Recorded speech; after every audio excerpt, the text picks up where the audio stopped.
자, 구약성경 226페이지 민수기 18장의 말씀을 볼 차례입니다. 민수기 18장 1절에서 7절까지 그리고 19절에서 24절까지의 말씀입니다. 구약성경 226페이지 민수기 18장 1절에서 7절까지와 19절로 24절까지입니다. 먼저 1절에서 7절까지의 말씀 우리 같이 읽도록 하겠습니다. 시작. 여호와께서 아론에게 이르시되 너와 네 아들들과 네 조상의 가문은 성소에 대한 죄를 함께 담당할 것이요 너와 네 아들들은 너희의 제사장 직분에 대한 죄를 함께 담당할 것이니라. 너는 네 형제 레위 지파 곧 내 조상의 지파를 데려다가 너와 함께 있게 하여 너와 네 아들들이 증거의 장막 앞에 있을 때 그들이 너를 돕게 하라.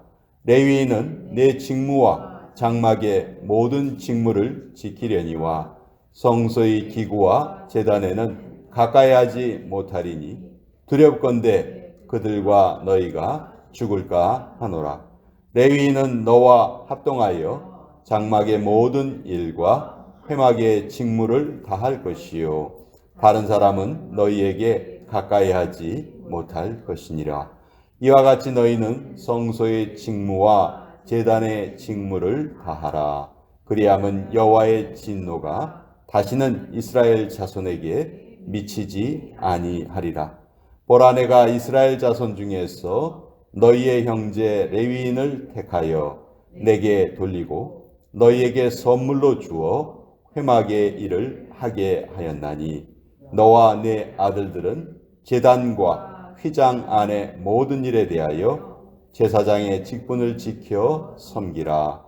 내가 제사장의 직분을 너희에게 선물로 주었은즉 거기 가까이 하는 외인은 죽임을 당할지니라. 19절에서 24절까지의 말씀도 우리 같이 읽겠습니다. 시작. 이스라엘 자손이 여호와께 거제로 드리는 모든 성물은 내가 영구한 몫의 음식으로 너와 네 자녀에게 주노니 이는 여호와 앞에 너와 네 후손에게 영원한 소금 언약이니라. 여호와께서 또 아론에게 이르시되 너는 이스라엘 자손의 땅에 기업도 없겠고 그들 중에 아무 분깃도 없을 것이나 내가 이스라엘 자손 중에 내 분깃이요 내 기업이니라. 내가 이스라엘의 11조를 레위 자손에게 기업으로 다 주어서 그들이 하는 일 곧 회막에서 하는 일을 갚나니 이후로는 이스라엘 자손이 회막에 가까이 하지 말 것이라. 죗값으로 죽을까 하노라. 그러나 레위인은 회막에서 봉사하며 자기들의 죄를 담당할 것이요 이스라엘 자손 중에는 기업이 없을 것이니 이는 너희 대대의 영원한 율례라. 이스라엘 자손이 여호와께 거제로 드리는 11조를 레위인에게 기업으로 주었으므로 내가 그들에 대하여 말하기를 이스라엘 자손 중에 기업이 없을 것이라 하였노라. 하나님의 말씀입니다. 아멘. 자, 민수기 18장은 이제 하나님께서 특별히 레위 자손들에게 맡겨주신 귀한 직무, 또 그 레위 자손 중에서 아론의 자손들에게 맡겨주신 제사장의 직무를 다시 한번 확인시켜주고 계십니다. 이 민수기 18장은 사실 어떻게 보면 17장 맨 끝에 두 절이 있죠. 12절과 13절에 대한 대답으로 기록되어 있어요. 민수기 17장 12절과 13절에 보면 그 이전에 이제 고라 자손의 반역 사건이 있었습니다. 아론에게 너만 어떻게 제사장의 일을 하느냐? 우리도 얼마든지 할 수 있다. 이런 식으로 대들었고 하나님은 그러면 각 지파에서 지팡이 하나씩을 가져와라 해가지고 특별히 레위 지파 아론의 지팡이에서 싹이 나게 해주셨죠. 그리고 그 아론에게 반대했던 모든 사람들을 다 멸망시키셨어요. 다 죽이셨어요. 그러니까 하나님의 진노를 본 이스라엘 백성들이 이제 너무너무 두려움에 떠는 거예요. 무서워서 회막 가까이 가지를 못해요. 그러면서 이렇게 묻습니다. 모세에게 민수기 17장 12절에 보면 이스라엘 자손이 모세에게 말하여 이르되 보소서 우리는 죽게 되었나이다. 망하게 되었나이다. 다 망하게 되었나이다. 가까이 나아가는 자, 곧 여호와의 성막에 가까이 나아가는 자마다 다 죽사오니 우리가 다 망하여야 하리이까. 우리 이거 어떻게 해야 됩니까? 하나님의 진노를 어떻게 우리가 풀어드릴 수 있겠습니까? 우리가 잘못했습니다. 이것을 지금 이스라엘 자손들이 고백하고 있는 그런 상황이에요. 그래서 이제 이 이스라엘 자손들의 이 탄원에 대해서 하나님께서 이제 모세를 통해서 말씀하시는 거예요. 다시 한번 레위 지파와 레위 지파 중에서 아론의 자손들이 해야 할 일을 아주 정확하게 설명해 주시고, 특별히 아론의 자손들에게 맡기실 제사장에 대한 언약은 이것은 소금 언약이다라고 말씀하실 정도로 명확하게 말씀해 주세요. 이 소금은 고대인들에게 소금은 아주 중요한 생필품이었죠. 썩는 것을 방지하잖아요. 그리고 소금은 변하지 않잖아요. 그래서 옛날에 계약을 맺을 때 그런 관습이 있었다고 해요. 소금을 계약을 맺는 당사자들이 소금을 갖다 놓고 같이 이렇게 계약을 맺은 다음에 찍어서 먹었다는 거예요. 우리 이 소금이 변하지 않는 것처럼 우리의 계약이 서로 변하지 않게 하자 하는 그런 관습이 있었다는데, 이제 거기에서 소금 언약이라는 말이 이제 생기게 된 거예요. 영원히 변하지 않는 언약. 하나님의 언약이시죠. 그래서 하나님의 언약을 소금 언약이라고 설명해 주고 있습니다. 좀 구체적으로 살펴보면요. 1절에 이렇게 돼 있어요. 여호와께서 아론에게 이르시되 너와 내 아들들과 내 조상의 가문은 성소에 대한 죄를 함께 담당할 것이요 너와 내 아들들은 너희의 제사장 직분에 대한 죄를 함께 담당할 것이니라.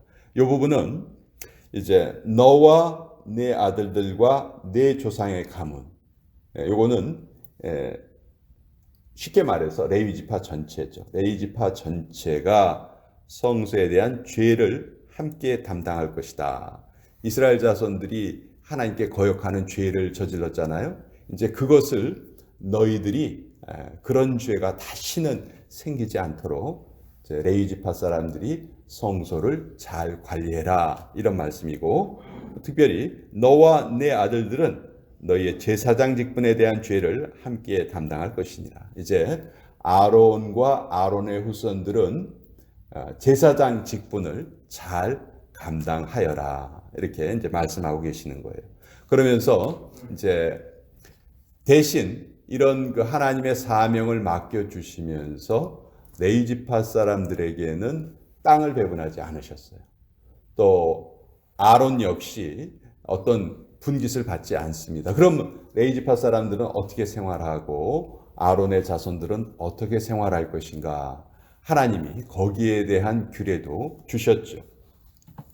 21절에 보면 내가 이스라엘의 11조를 레위 자손에게 기업으로 다 주어서, 이제 다른 지파들은 레위 지파를 제외한 다른 지파들은 이제 땅을 배분받잖아요. 그렇죠? 그 땅은 고대의 생산 수단이잖아요. 그러니까 땅에서 이제 농사를 짓습니다. 그럼 농사를 지은 것에 그 소산물의 10분의 1을 레위 지파에게 줍니다.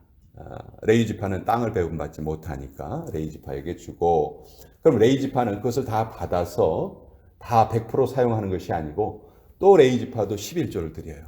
그 받은 것의 10분의 1을 이제 제사장에게, 아론의 자손들에게 드리고 나머지 10분의 9는 레위 자손들이 그것을 가지고 생활을 하도록, 이것이 이제 하나님께서 정하신 율례였어요.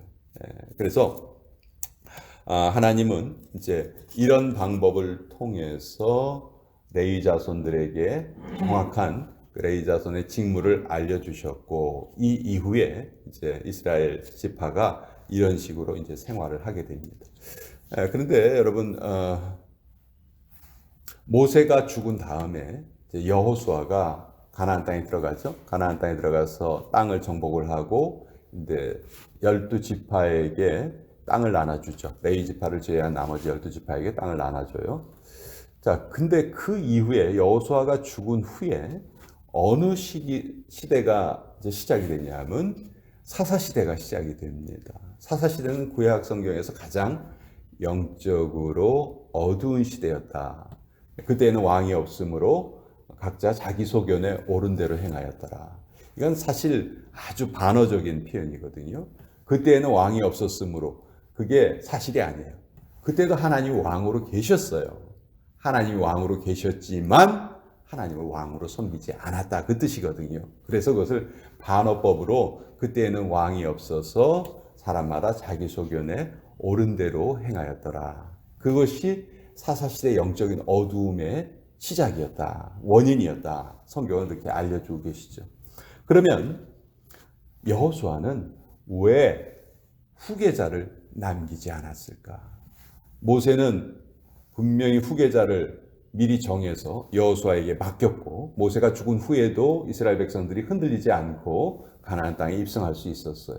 자, 여호수아가 110세에 죽습니다. 죽으면서 땅을 나눠주는데 땅을 나눠준 다음에 자기 후계자를 세우지 않아요.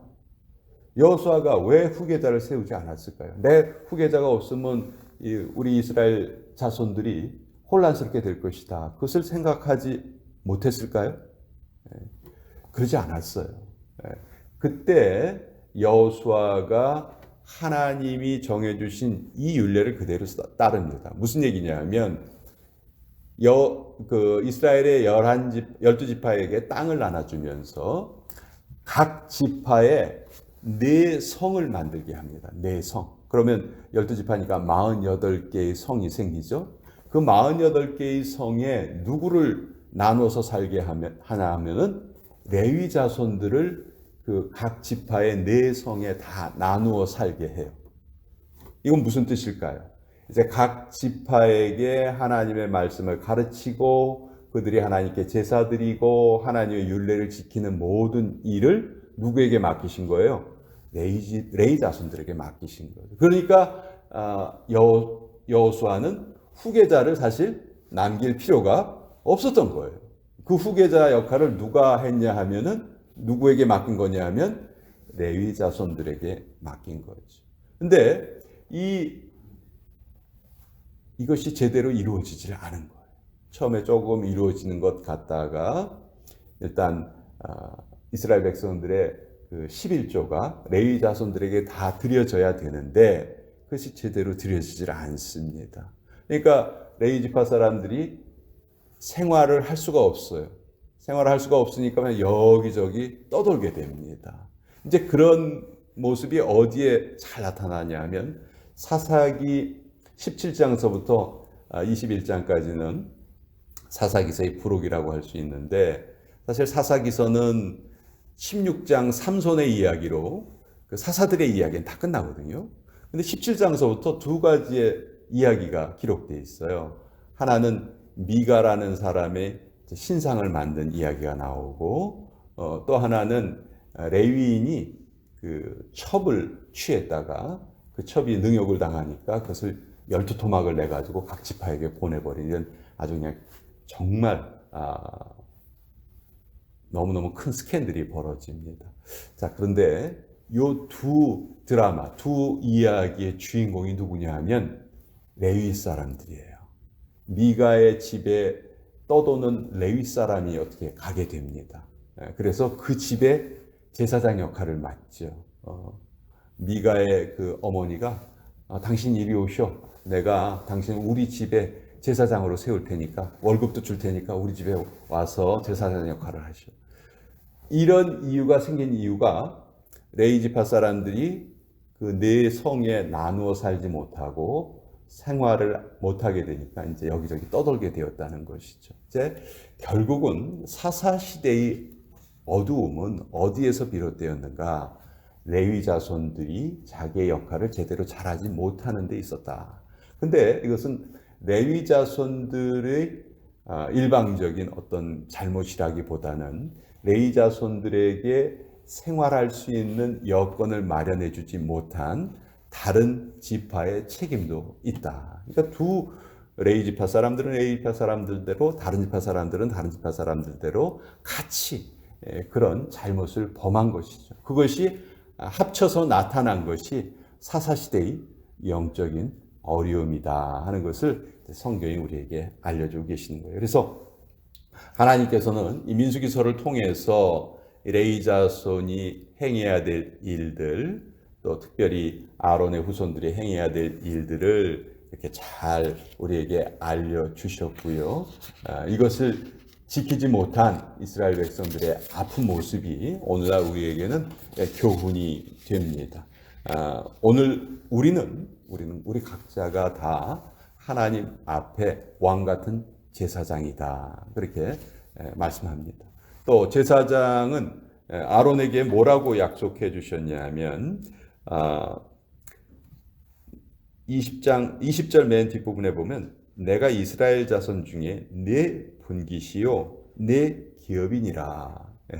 쉽게 말해서 아론과 아론의 후손들에게 하나님이 뭐라고 약속해 주시냐면 너 먹고 살 거 걱정하지 말아라. 내가 책임져 주마. 하나님이 확실하게 약속해 주셨어요. 이것이 오늘날 우리들의 삶에 그대로 우리가 이것을 믿음으로 아멘으로 받아들인다면 우리 한 사람 한 사람이 지금 다 제사장인데 우리 제사장의 삶은 우리가 하나님께 헌신하는 한 하나님께서 반드시 우리의 삶에 책임져 주시고 우리의 삶을 이끌어 가시고, 그러니까 예수님께서도 무엇을 먹을까, 무엇을 입을까, 무엇을 마실까 그거 걱정하지 말아라. 그것은 이방인들이 구하는 것이고 하늘아버지께서 그것이 우리에게 있어야 할 줄을 다 알고 계신다. 새도 키우시고 백합꽃도 입히시고 그 풍성하신 하나님께서 우리에게 은혜를 꼭 내려주신다. 하나님의 선하심을 믿어라. 그렇게 예수님이 알려주셨죠. 이것이 우리가 이 세상을 살아가는 불신자들과 달리 살아가는 우리 삶의 원리입니다. 불신자들은 자기가 열심히 일하지 않으면 죽는다 생각해요. 그러나 우리 성도들은 내가 열심히 일해서 내 먹을 것을 구해서 사는 것이 아니고 하나님이 우리에게 공급해 주신다. 물론 하나님이 우리에게 맡겨주신 역할을 우리 열심히 잘 해야죠. 열심히 잘 해야지만 그 대가가 우리의 힘으로 우리가 거두는 것이 아니다. 하나님의 은혜다 하는 것을 알고 깨닫고 살아가는 거예요. 그러면 정말 이 세상을 바라보는 시각 자체가 달라지게 됩니다. 불신자들이 삶이 어려울 때는 모든 것에 대해서 원망하게 되지만 우리는 삶이 어려워도 하나님께 더 의지하고 하나님께 우리의 필요를 아뢰드리면서 살게 되는 것이죠. 그것이 오늘 민수기서를 통해서 하나님께서 우리에게 알려주시는 삶의 원리였습니다. 자,